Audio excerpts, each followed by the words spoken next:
First of all, I want to say hi to everyone. Welcome to my channel. In the following video, you can find a short tutorial on how to use Matcaps. It's pretty much the second part of the first video if you know it.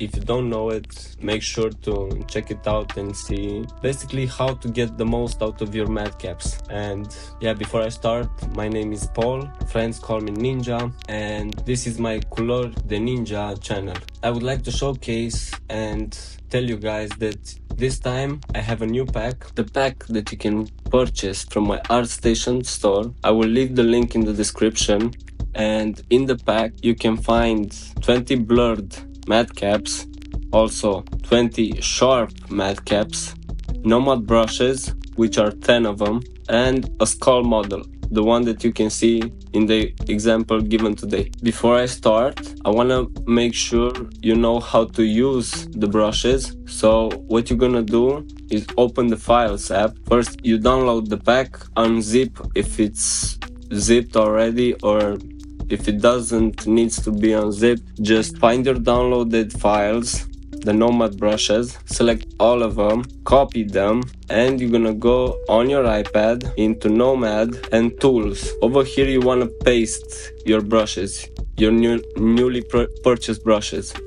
After you do this, you need to restart Nomad, quit the app and restart Nomad before getting into adding the matcaps and playing with the model itself. You get at least 40 matcaps, a few brushes, this model right here, and this video that I hope to keep it briefly. So let's dive in. Once you purchased the pack, you will find a glTF file. Once you got it open, it's called Sculpt Mat, and it should be glTF or GITF. I'm not really sure. Once you have it open like this, it should look pretty much similar.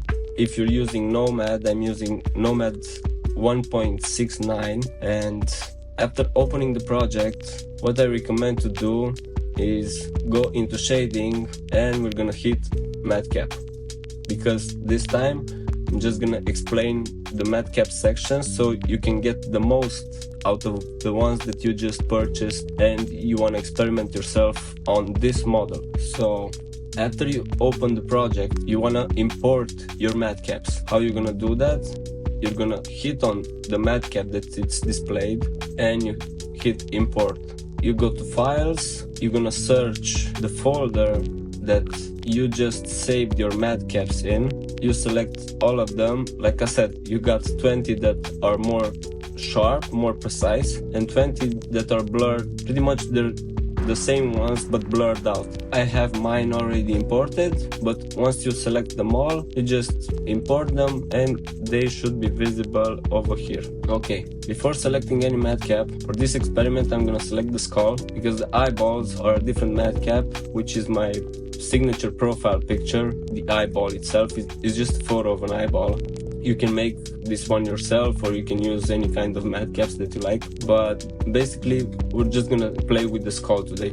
So I selected the skull, and now I'm gonna go to the matcap section, and you can see use global matcap. I'm gonna uncheck this button, so that way I can have only the skull affected by the matcap. And as you can see, just by testing them out, we got different kind of looks. These are the ones that are blurred out, so you can notice that it's like a really smooth way of showing your sculpt. Also, we have the ones that are more sharp, and over here you can already notice the texture itself, it's reflected in the skull.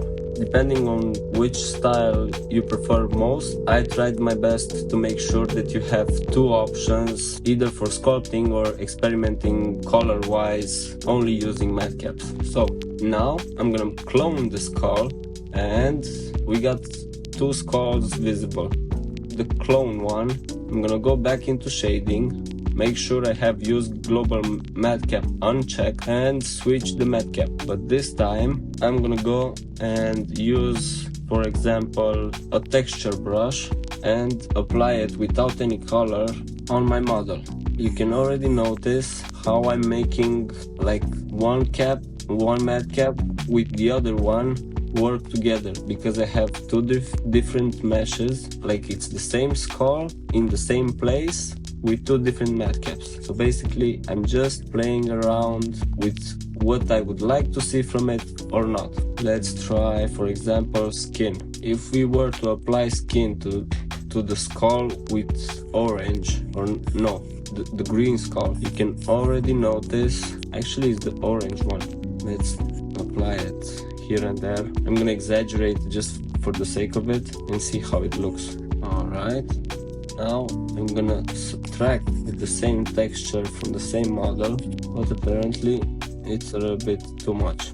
Let's try and select the other skull and apply the same texture, but this time inverted, so that way both of the skulls can pass through one another. Over here I think I overdid it a little bit, so I'm just gonna smooth it out, although I'm gonna lose a bit of volume from what it used to look like. And yeah, already you can see way more interesting areas by using two different matcaps. Let's try and switch between matcap. I'm gonna go to the green skull and use maybe something blue, that way blue and orange is a really nice combination. And let's test it out on the orange one. I want to keep it orange maybe, but more blurred out, so to say. Basically I'm adding texture on two identical volumes, so that way I get two different matcaps just crossing each other and showing us texture with different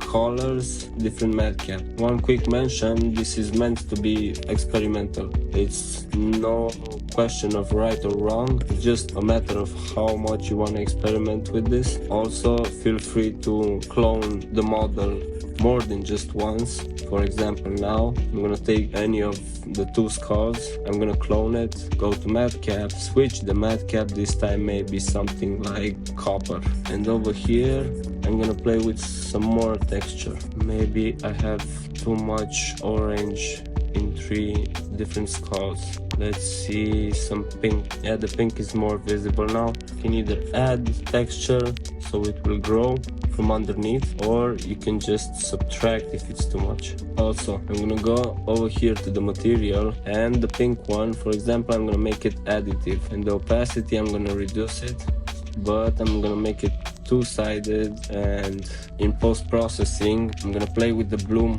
function, drop down the radius, the intensity maybe around 0.6, 0.7, and the threshold I'm gonna just test it out and see how it looks. You can already see the pink is a transparent layer beneath all of them, or on top of all of them. Bring some more texture and you get even more visual effects on the model.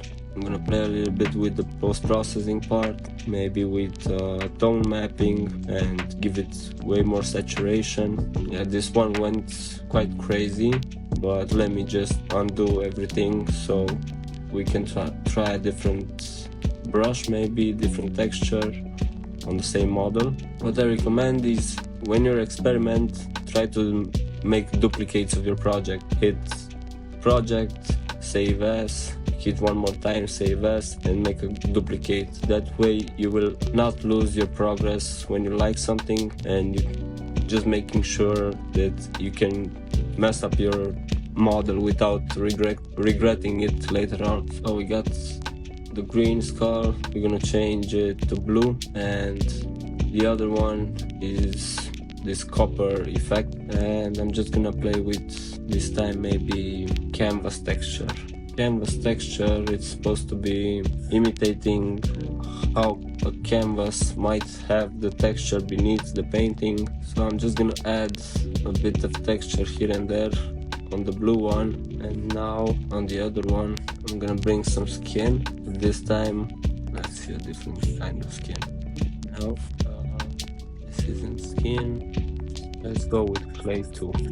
I'm gonna make the brush bigger and the opacity way soft, that way it won't affect it from start massively. We'll just make spots, texture here and there.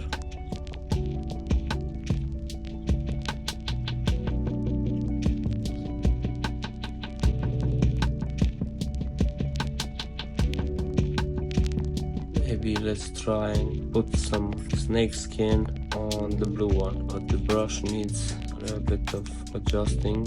By the way, if you notice this texture being low quality, that's the moment you want to go into multi-resolution, dynamic topology, enable dynamic topology and subdivision, because this way you can get way better results of your texture by increasing the typology with dynamic function. For example, I'm gonna tile this one and repeat it something like this maybe. Yeah, we need to do at least one or two subdivisions. I think 2.03 million vertices would be enough. Yeah, it's a way better result, as you can already notice.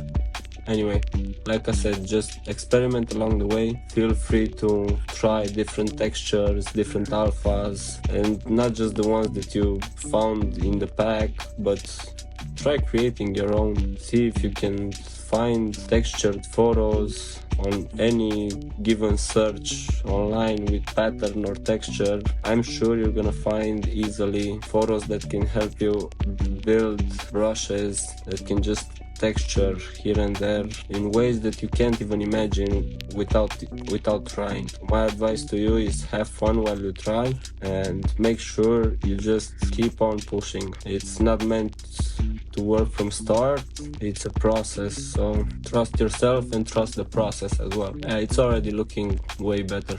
Let's try and play with the matcaps a little bit.